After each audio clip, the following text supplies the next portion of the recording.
Kalau dari Kang Ujang melihatnya gimana nih? Kira-kira dari PKS sendiri sejauh ini memang masih firm karena memang sudah ada deal-dealan tertentu.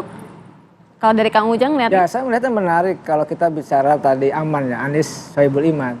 Tetapi kalau saya melihat dalam konteks kuota 20% masih belum aman, Bang Iqbal. Oh gitu ya.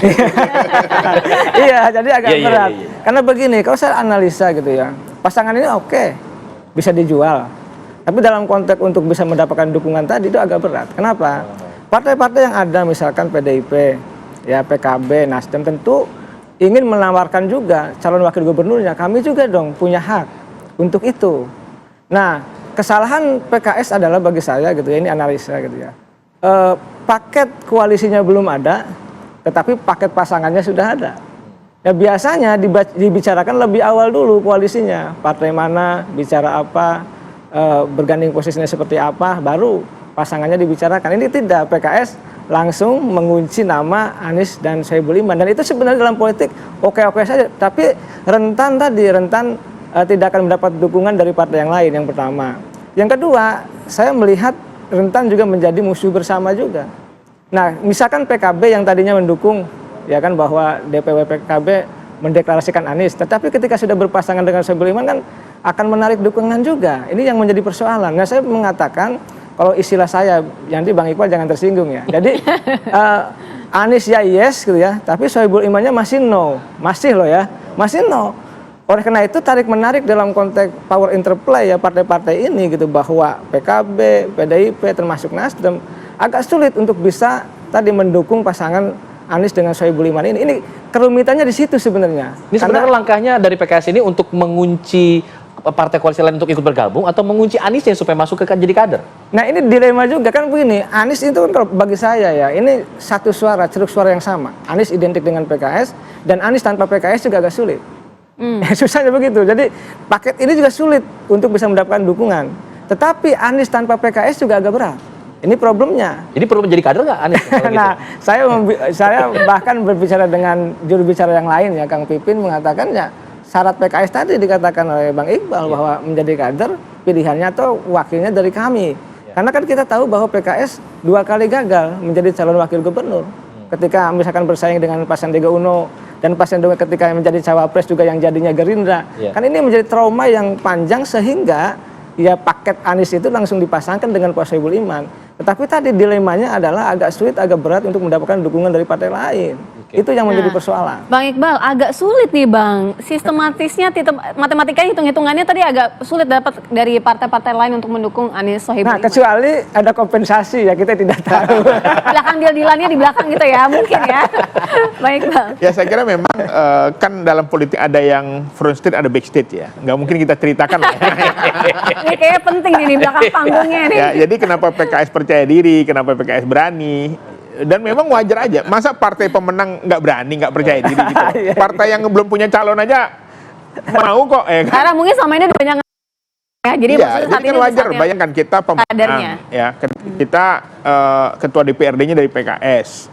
Ketika Bang Sandi jadi cawapres, kosong, ya kan? Harusnya kan dikasih PKS dong, ya kan? Komitmen tidak berjalan, ya kan? Ketika Sandi Mardani sudah deklarasi, kita ngalah lagi sama Pak Anies gitu loh. Dan saya kira wajar kalau hari ini kita sedikit ngotot ya, dalam tanda kutip ya, sedikit lebih berani, lebih percaya diri. Karena kita sebagai pemenang, kalau kita nggak pemenang, kita juga ngapain juga gitu loh. Tapi kita sebagai pemenang, rasionalisasinya itu masuk ke masyarakat bahwa kalau justru Mas Anies itu beruntung didukung mengambil wakilnya PKS. Kenapa? Karena ketua DPRD-nya ke depan dari PKS. Dan PKS ini polanya, kalau yang diusung itu adalah kadernya atau pemimpinnya, kiadahnya, itu luar biasa semangatnya, bisa 3 kali lipat. Karena ada semangat spirit perjuangannya gitu loh. Dibanding cuma ngusung-ngusung orang doang. Jadi ini keuntungan buat Anies justru gitu. Karena saling menguntungkan mesin politiknya juga berjalan. Mesin politiknya berjalan kencang. Kencangnya 3 kali lipat gitu. Oke, tapi masalahnya sekarang pasangan aman ini Anies Sohibul Iman lagi disodorkan lagi pasangan angkasa, Anies Andika Perkasa. Ya, asal aja nih saya nih. Nggak tahu apa itu benar singkatannya. Boleh juga. Dan angkasa ini ya, Anies Andika Perkasa ini menjadi satu hal. Kalau saya baca artikelnya Kang Ujang, ini pasangan yang ideal loh sebenarnya.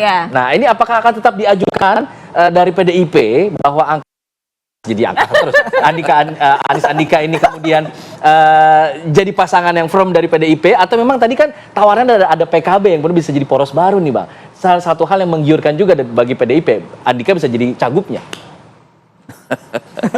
Iya, meskipun kami masih belum menyampaikan pasangan resmi ya, karena itu jelas, tapi dari perspektif diskursus, maka kami harus memulai bahwa Jakarta ini adalah bernuansa beratmosfer ibu kota republik.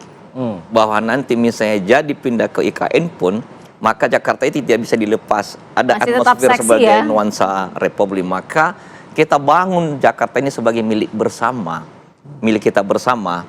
Makanya walaupun misalnya PD Perjuangan pernah menang beberapa kali di DKI, baik di Pilkada maupun di Pileg, kami letakkan itu sebagai milik bersama, milik republik. Karena dia nuansa milik bersama gitu. Bukan milik PKS gitu maksudnya. Berbeda secara signifikan dengan daerah-daerah yang lain. Itulah pembeda Jakarta dengan daerah-daerah yang lain.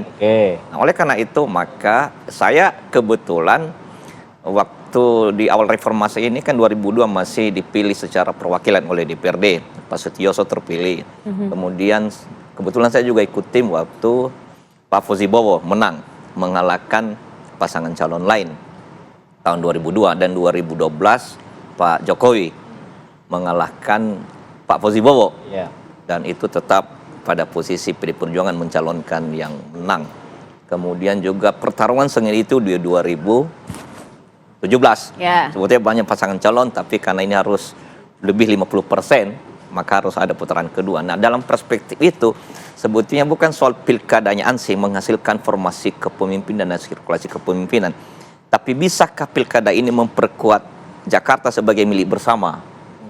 Karena kita harus membedakannya secara signifikan dengan daerah-daerah yang lain. Maka bersama nih gimana Bang? Maka dalam perspektif itu kan perlu pertama kehati-hatian, perlu pertimbangan yang strategis, perlu kajian. Makanya sampai sekarang belum kita menyampaikan secara resmi, dan ada banyak variabel yang dikalkulasi. Tapi kalau persentasenya lah paling tidak, Anies Perkasa ini, Anies atau di angkasa kayak kalau Alfat bilang gitu ya, Anies Andika Perkasa ini berapa persen kansnya? Tapi dijawabnya nanti, kita ulas lagi lebih dalam, bisa jadi akan segera kembali. Kita lanjutkan dialog, walaupun tadi off air juga agak-agak sedikit seru ya pembahasannya. Kita lanjutkan nih Bang Firman, kalau misalnya dari PDI Perjuangan sendiri, hitung-hitungannya sudah berapa persen kira-kira lobby-lobby politik, komunikasi politik yang dilakukan PDI Perjuangan kepada PKS, kepada Anies Baswedan mengenai pasangan ini nih, Anies dan Andika Perkasa? Kasaran aja Bang. Gak usah serius-serius. Komunikasi politik itu adalah doktrin dari sistem kepartaian. Lagi dalam rangka pilkada, jadi pasti berjalan. Tapi sangat cair.